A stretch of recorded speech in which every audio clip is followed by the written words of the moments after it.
Assalamualaikum warahmatullahi wabarakatuh. Perkenalkan, nama saya Fira Friandewi, mahasiswa Universitas Rami Mekah, jurusan Kesehatan Masyarakat. Di sini saya akan melakukan sebuah presentasi mengenai konsep pendidikan dalam Islam. Presentasi ini saya buat untuk memenuhi tugas mata kuliah Pendidikan Agama Islam. Dalam presentasi ini saya akan menjelaskan konsep pendidikan dalam Islam. Yang pertama, dasar utama pendidikan Islam. Yang kedua, tujuan pendidikan Islam. Yang ketiga, aspek pendidikan Islam. Yang keempat, upaya merealisasi pendidikan dalam Islam. Baiklah, yang pertama, dasar utama pendidikan Islam. Dasar Islam tertumpu dalam Al-Quran dan Sunnah Nabi. Di atas dua pilar inilah dibangun konsep dasar pendidikan dalam Islam. Titik tolaknya dimulai dari konsep manusia.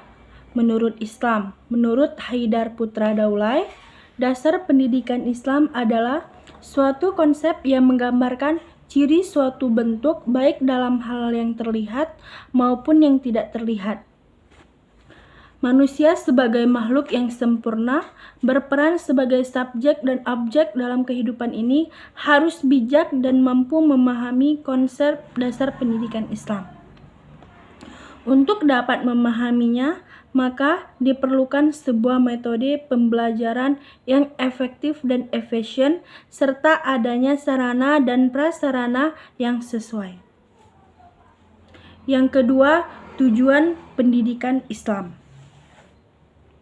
Tujuan pendidikan Islam terkait erat dengan tujuan penciptaan manusia sebagai khalifah Allah dan sebagai hamba Allah.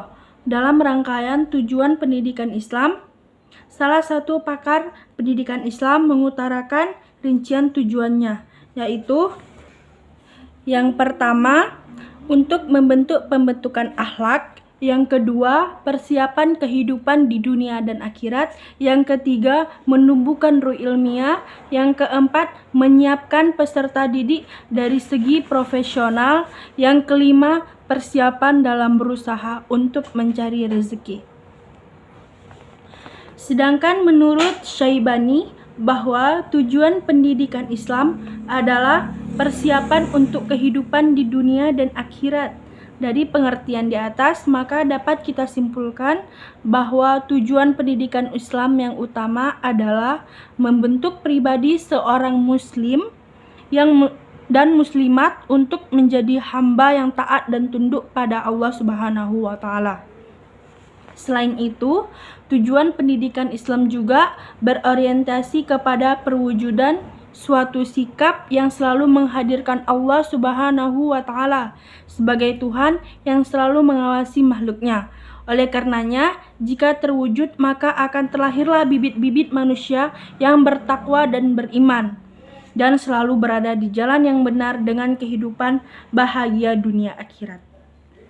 Yang ketiga, aspek-aspek pendidikan dalam Islam. Aspek-aspek pendidikan dalam Islam, manusia itu terlahir dari dua potensi alam yang berlainan, tetapi satu dalam bentuk. Potensi ini berupa jasmani dan rohani. Potensi jasmani berupa fisik, sedangkan potensi rohani itu berupa pemikiran dan perasaan.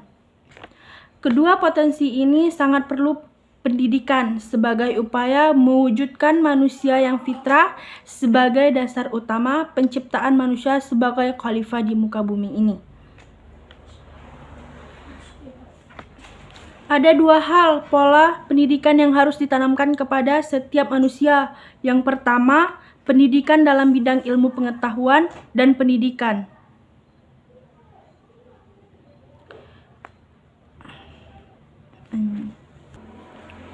Ada dua hal pola pendidikan yang harus ditanamkan kepada setiap manusia. Yang pertama, pendidikan dalam bidang ilmu pengetahuan dan pendidikan dalam bidang akhlak dan moral.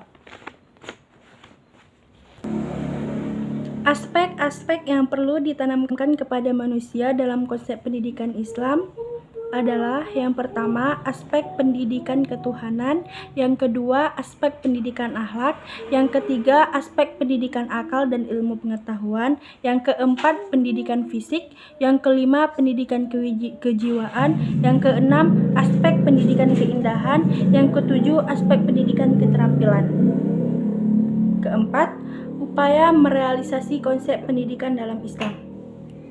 Upaya merealisasikan konsep pendidikan Islam diperlukan perencanaan pendidikan yang meliputi pertama kelembagaan, yang kedua kurikulum, yang ketiga manajemen, yang keempat pendidik, yang kelima alat sarana dan fasilitas, yang keenam kebijakan pemerintah.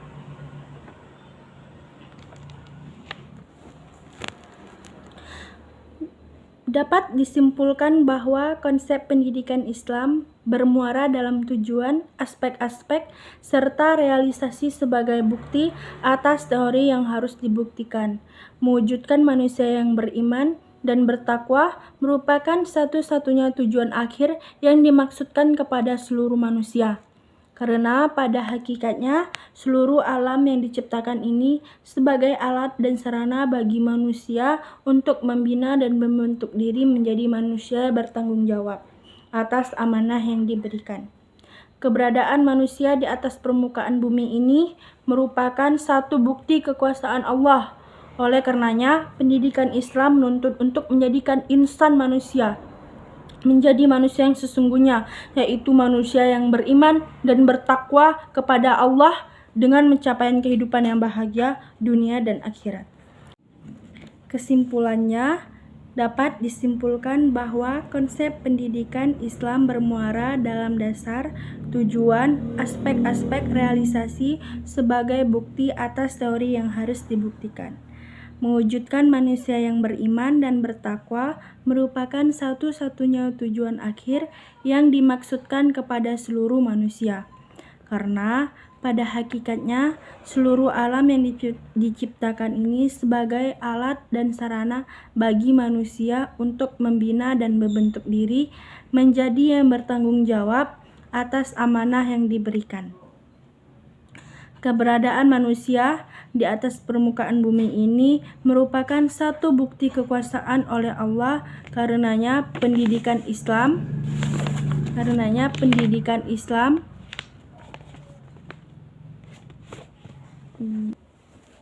Keberadaan manusia di atas permukaan bumi ini merupakan satu bukti kekuasaan Allah. Oleh karenanya, pendidikan Islam menuntun untuk menjadikan setiap insan manusia menjadi manusia yang sesungguhnya, yaitu manusia yang selalu beriman dan bertakwa kepada Allah, dengan pencapaian kehidupan yang bahagia, dunia dan akhirat. Hanya ini yang dapat saya sampaikan. Sekian dan terima kasih. Wassalamualaikum warahmatullahi wabarakatuh.